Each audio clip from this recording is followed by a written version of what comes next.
Бүгін сабағым 5-ші сабақ құмырсқаның қанағаты, ертегінің түрлерін білесің және кейіпкерлерін сипаттайсың дейді. Бірінші тапсырма талап, еңбек, керен ой, қанағат, рахым осы сөздер қай шығарманы есіне түсіреді, әрқайсының туралы өз ойыңды білдір дейді. Бұл жерде қанағат, терең ой, рахым деген Абай Құнанбаевтың ұлын таппай мақтанба деген шығармасынан алынған екен, шығарма өлеңнен. Осының қараңыздар, мына жерде құмырсқаның қанағаты деген ертегі бар, сол жерден де көруге болады, осылардың ішінен. Бұл жерде жақсы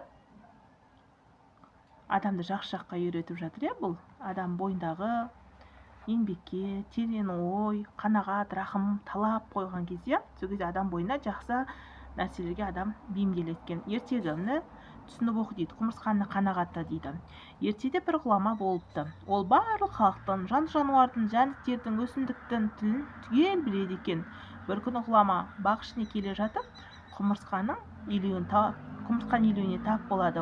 Ол бір құмырсқаны ұстап алады да, сенің белің неге жіңішке деп сұрайды. Қомағай емеспін дейді құмырсқа.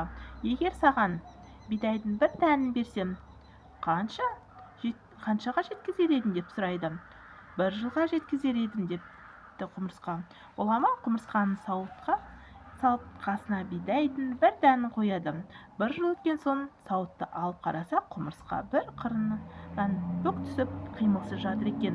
Қасына бидай дәнінің жартысы қалыпты.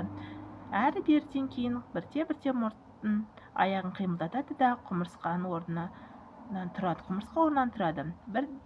Бір дән маған 1 жылға жетеді деп едім. Жыл өтті, ал сен дәннің жартысын ғана жепсің. Оны қалай деп сұрайды ғұлама. Ой, ол дәнді 1 жылға жеп бітірсем, қазір мен халім әлдеқайда жақсы болар еді. Бірақ сен 1 жылдан кейін мені босатуымды ұмытып кетсем, онда мен бостан-босқа аштан өлген болар едім. Сен сол себепті 1 жыл бойы жарты дәнді қанағат қылдым деп жауап береді құмырсқа. Ғұлама құмырсқаның шыдамдылығы мен қанағатына қайран қалыпты. Содан кейін ғұлама қанағат қасиеті адам баласына үйреткен екен. Енді 3-ші жаттығу. Оқыған мәтініне сүйене құмырсқаны сипаттап жаз дейді. Мәтіннің аты Крылов, шегіртке мен құмырсқа. Құмырсқаның қанағаты, бұл жерде қараңыздар. Бұл жерде мәтіннің аты Крылов, шегіртке мен құмырсқа, құмырсқаның қанағаты. Мәтіннің түрі мысал және ертегі екен. Құмырсқаны сипаттайды еңбекқор, шыдамды, қанағатшыл екен. Оны өйстіп 3-ші тапсырманы жазады екенбіз. Ал бізде 4-ші тапсырма. Сенің бойында осы аталған сипаттар бар ма? Бір-бірінен пікірлес дейді. Аталған сипат шыдамды, еңбекқор, қанағатшыл бар ма? Иә или жоқ деп жауап бересіздер. Бар болса, иә деп белгілейсіздер.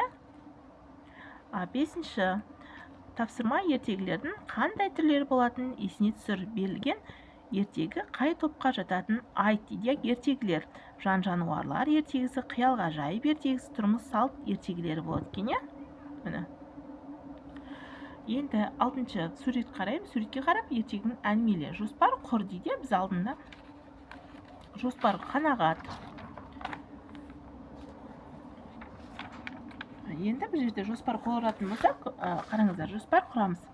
Ғұлама мен құмырсқаның әңгімесі, біріншісі. Екіншісі ғұламаның әрекеті. Екіншісі.